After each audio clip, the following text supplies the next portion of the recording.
হরে কৃষ্ণ। আসতে চলেছে রাধাষ্টমী এবং জন্মাষ্টমী মহোৎসব। আর এই রাধাষ্টমী জন্মাষ্টমী মহোৎসবে শ্রীমতী রাধারানীর কৃপা লাভের জন্য তো রাধা কৃপা কটাক্ষ আমাদের অবশ্যই পাঠ করতে হবে। কিন্তু রাধা কৃপা কটাক্ষ পাঠ করার জন্য তার অনুবাদ তো ভালো করে বোঝা উচিত। তো আসুন আজ থেকে আমরা প্রত্যেক দিন একটা একটা করে শ্লোক নিয়ে তার অনুবাদ এবং তার মর্ম ভালো করে বোঝার চেষ্টা করি, যেন রাধাষ্টমীতে এবং জন্মাষ্টমীতে তা পাঠ করে আমরা শ্রীমতী রাধারানীর অহৈতুকী কৃপা লাভ করতে পারি। প্রথম শ্লোক।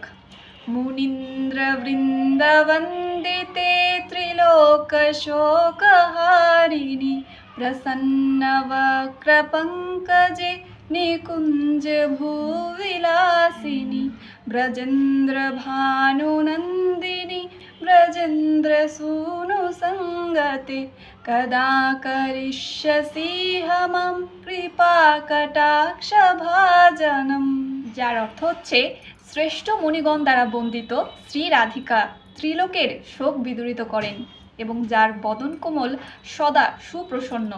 তিনি ব্রজনিকুঞ্জ বিলাসকেলি পরায়ণা এবং শ্রী রাধিকা ব্রজরাজ বৃষভানুর কন্যা এবং তিনি সর্বদাই ব্রজেন্দ্র নন্দনের সঙ্গ করেন। কবে সেই শ্রী রাধিকা আমাকে তার কৃপা কটাক্ষের উপযুক্ত মনে করবেন? তো এই ছিল প্রথম শ্লোকটির অনুবাদ। শ্লোকটি সবার কাছে শেয়ার করুন আর নিজের টাইমলাইনে রেখে দিন, যেন বারবার এই শ্লোকটি আপনার সামনে আসে এবং তা আপনার মুখস্থ হয়ে যায়। হরে কৃষ্ণ, রাধে রাধে।